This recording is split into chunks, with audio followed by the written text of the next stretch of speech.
In this video, I want to explore and follow threads of injustice, of humaneness, of inhumaneness, of loyalty and betrayal. Looking at PTSD in both children who have been abused or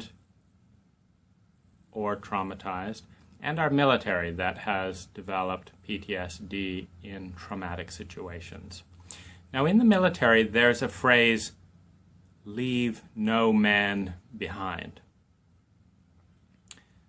And in the military, the men will risk life, often incurring significant casualties to go back, to rescue one of the brothers, knowing that they would do the same for them. In the bonding, in the very healthy bonding and loyalty within military companies, men reach a level of intimacy that they often do not and will not experience in any other point in their life. And part of that intimacy, and with that intimacy, comes loyalty and honor. They understand what it means, sometimes for the first time, because there's so little of that that's really real in the larger culture. No man gets left behind.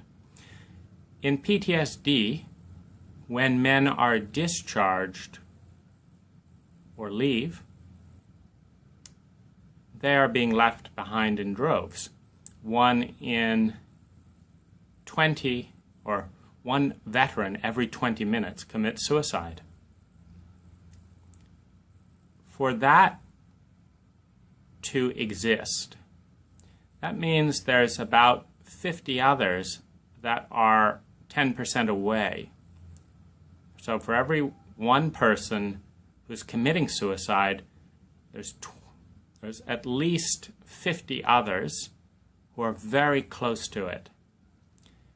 And for every group of people that's very close to it, meaning they're actually contemplating suicide on a daily or weekly basis, there's an even larger group of people whose pain and psychological trauma and terror is so intense, and whose shame is so intense, that the only way they're getting through is addiction, compulsively turning their mind to something more palatable than their own existence or the betrayal of the culture, of the government,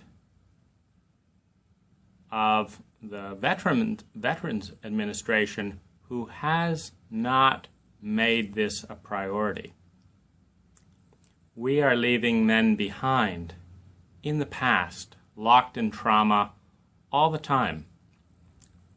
As a result of this betrayal and as a result of PTSD, they are alone in shame, in trauma, and in rage.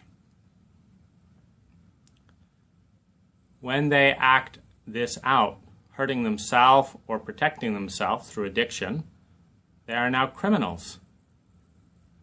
But are they criminals, or is a country that lets them down and betrays them criminal? And that makes up rules that we're not going to give you the support that we need, but we are going to illegalize the support you're able to scrounge up for yourself. Who is the criminal? Who should be ashamed? The men going in were not taught there's a X% chance that you're going to get PTSD. They're not taught that if they do, they are still real men. They're not taught that if they experience childhood trauma, of which a larger proportion of military people have experienced childhood trauma, either because they're part of military families and their parents coming back were not reintegrated healthily back into the culture, were not healed from the war psychology, the sociopathic and dissociation required to kill other human beings, is a sick state. It's not healthy to nurture and attune and love human beings. It needs healing. They need to be reintegrated. And so people in the military have a higher probability of experiencing childhood trauma from their parents. Either they've gotten messed up, have been labeled problem kids after being traumatized to a point that they became problem kids, then sent to the military, only to find out that war environments exacerbates and re-triggers and explodes the impact of that childhood trauma, such that those returning from active duty who have a history of childhood abuse are significantly more likely to develop a debilitation, i.e., first, we're going to traumatize you as an innocent child, and as a culture, we are not going to recognize, diagnose, respond, and heal that. Then we're going to send you into the environment in the name of the country that is most likely to re-trigger that for you. We're going to condition you as men to say that any man who has emotion is a wuss, is a pussy, denigrating women. We're going to often have the people who are most afraid of homophobia go into the military to prove that they are not emotional. And then we're going to put you in a condition where you experience overwhelming helplessness, powerlessness, humiliation, shame, rage, without giving you the skills to do it, giving you the shame to know that you're bad for feeling this. We're going to throw you out with all that unresolved stuff back in the culture. We're going to break our national promise to you to stand up and honor you, to see that no man is left behind, not just the body, but the heart and the mind. We still have people from the Second World War that are lost and living in that war. They've never come back into the present, and at least they received more honor than our Vietnam vets. This is the case with many countries as well, but I'm focusing on the U.S. And then we're going to illegalize most of your coping mechanisms and put you in a world that's rapidly sending more and more mixed messages to men, but certainly where you need to be more refined, more sophisticated, more cool. There's nothing cool about feeling in a life and death panic. There's nothing cool about feeling needy. That is hot. It is explosive. And it's labeled inappropriate, when what's really inappropriate is the way that we've responded as Western countries, starting with the British, who banned the term shell shock, moving to the Vietnam era, where the phenomena was cloaked and avoided to save money rather than address the reality, when it's perfectly obvious what was going on, to the point that many good therapists in the VA resigned that nothing was being done for the vets to even acknowledge the existence of the issue and let alone address it. Because if the military acknowledged this is a wound in battle, they actually have to spend some money to honor the sacrifice of the men. And if that's really too expensive, then maybe we would not go into some of these unnecessary wars. But if we are really going to say it's a matter of national security to kill and maim and traumatize tens of thousands of men, then it is a matter of national security to bring them back home, emotionally, mentally, and physically.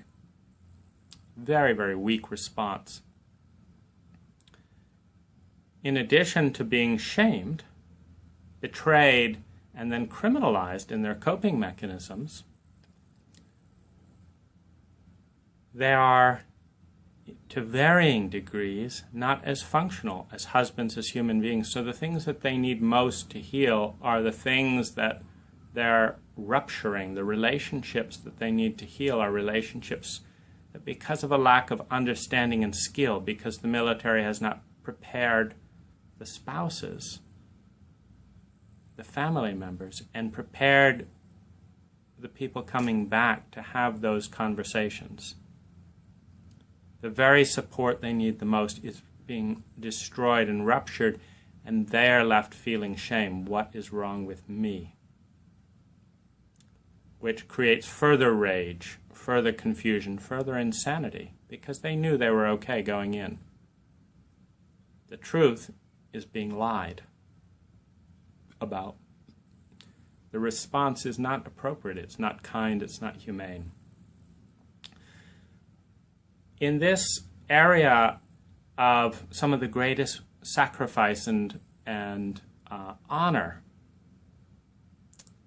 and bonding in a man's life, regardless of what you think of war, it is a sacrifice to serve and follow orders and experience what one experiences in order to follow the president's wish. There's a series then of punishments where they lose more, they lost more to go, they lose more when they come back, if they haven't had it, they addict more, they're punished more, and they have this emptiness to return to, which is the absence of that brotherhood. Because men in the culture don't often even know each other, let alone have the kind of bond that they would die for one another. And that bond is a healthy bond. And it's not available to men in the culture. So this is the series of abuse and abusing the abuse and betraying those abused and punishing those responding to that and ignoring the injustice of that. It's this kind of endless loop. And the society does not look beautiful as a military veteran returning to that reality. It looks small. It looks ugly. It looks cheap. It looks dishonest. And this is not really worth living for, so it further dishonors the sacrifice. The path of justice and fairness around children is somewhat similar. You take the most pure, the most innocent, the only one who is not responsible for any of our human pain. A young child. Didn't ask to be here, has not done anything to cause any of the centuries of trauma and abuse and things that we as an adult culture do. Has come into the world with an enormous spectrum of potential and a natural bias to bond, trust, love, please, and be shaped by those with power, with authority, who are bigger.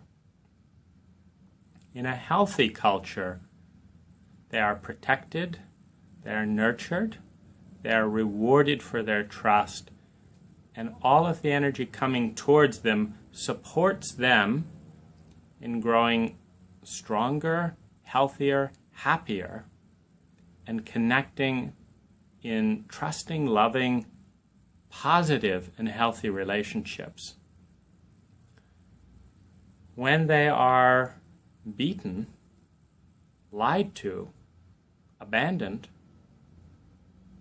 not attuned to, given the constant message that their existence is an interruption to the app, to the game, to the TV, to the work, to the phone call, that they are an unwelcome intrusion into this complexity of superficiality that is our modern culture.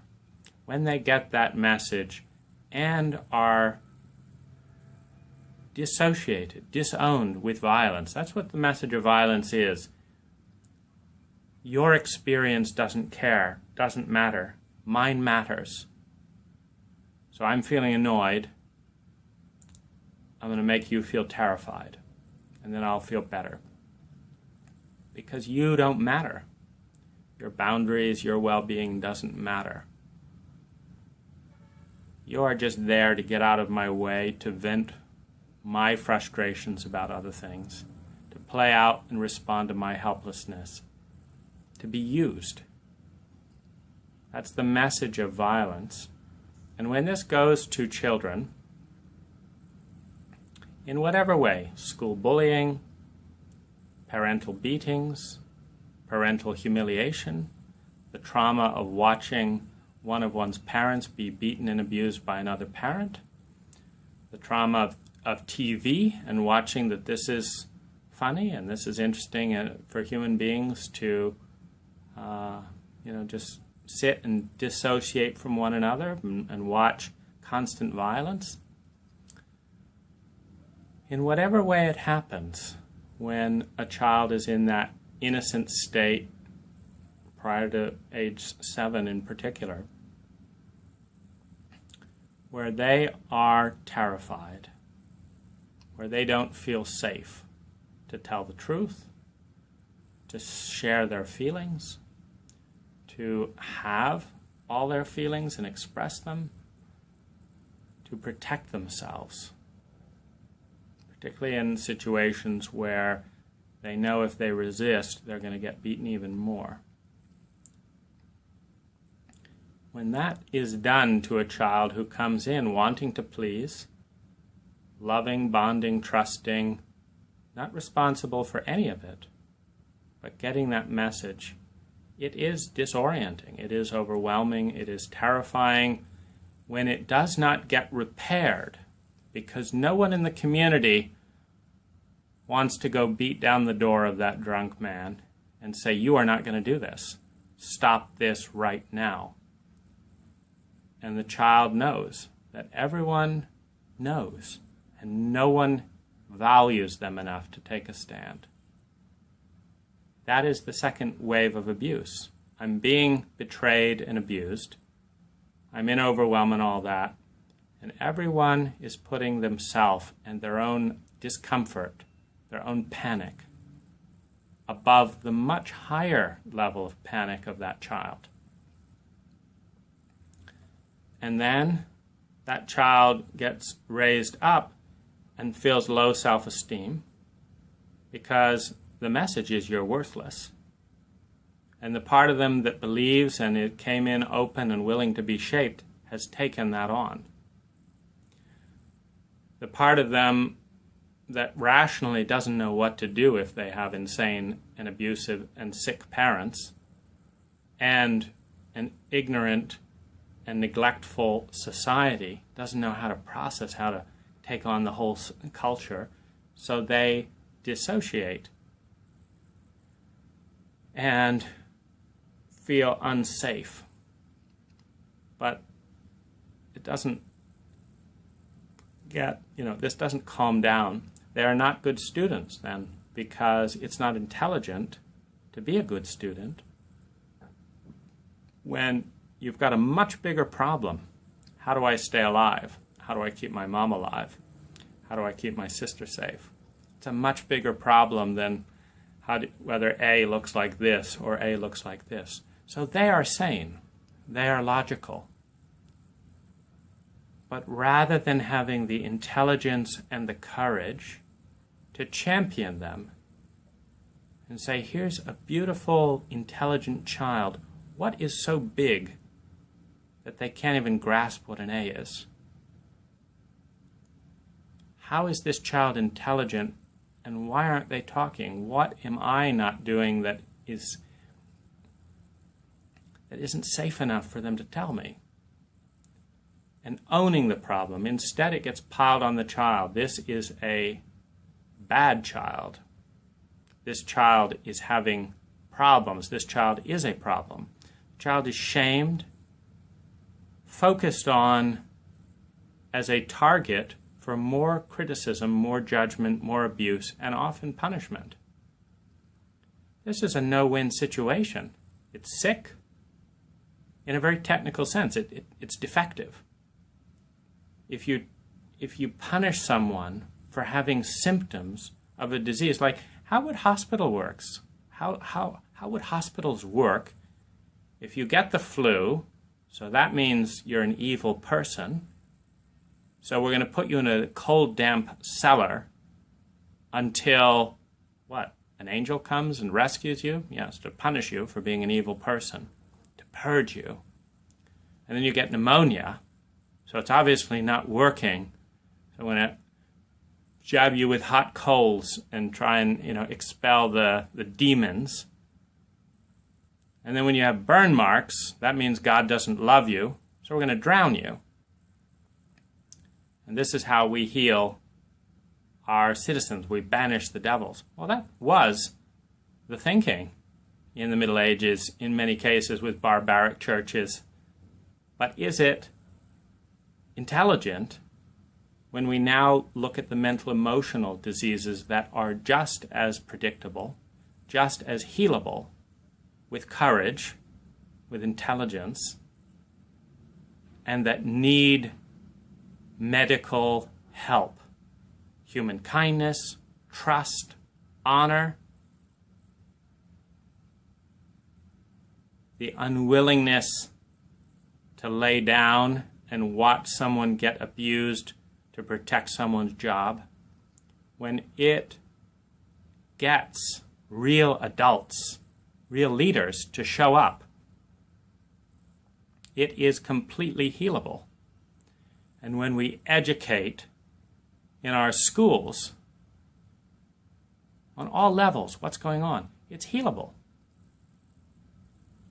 When we give emotional education, including mental disease, how rage becomes a disease, how terror becomes a disease, what is PTSD, how alcoholism and various addictions are a response to unmet diseases in the emotional terrain.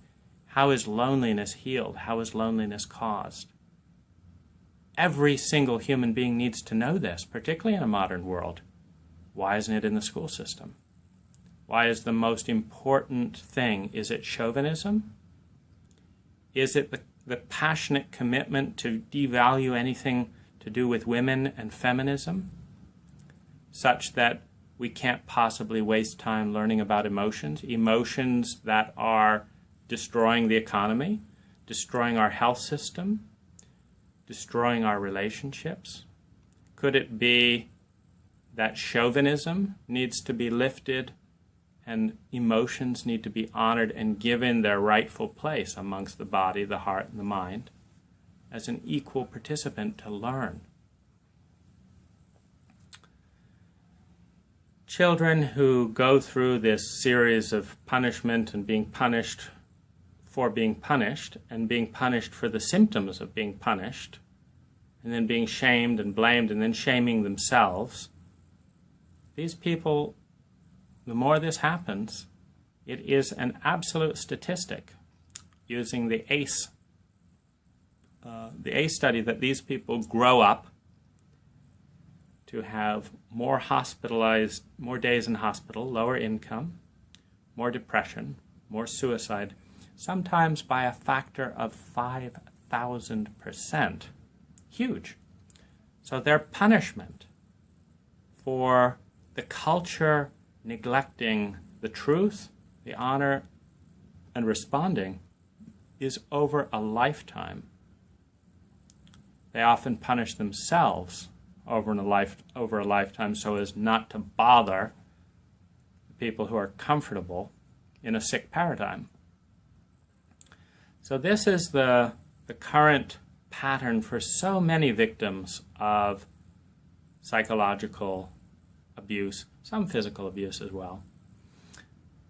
And it's not right. One of the most effective ways we can respond is by asking for education to be brought to our schools, asking for emotional literacy amongst our leadership, complaining at the way our veterans have been treated, and we need a lot more research to convince the people who are so narrow in their thinking that it's all a financial equation, that the single most expensive area neglected in the budget is prevention of a lifetime of childhood trauma, shame, abuse, reduced creativity, sick days, increased chronic health issues, which are all eventually paid for in lost potential and in way higher costs to incarcerate more of our citizens than anyone else, to incarcerate individuals at $80,000 a year, rather than support them and help them feel loved and safe and healed so that they don't even get that far. So this is I think, a really important thing to keep in focus. And what I invite you to do with me is empathize, learn, and when there's a child that's acting out, when there is someone who is committing an act of terror that is a reflection of the terror they feel, to show caring and empathy and curiosity to how did this good human being become so sick in our environment, and to be kind, to do something, to listen, to understand, and to show respect and to show honor for a veteran on the street, in the gutter, for a homeless person, for someone that did their best and was the statistical anomaly that we can see that is a result of our cultural programs. Because here's the final thought I want to leave you with. Statistics are a responsibility of the culture.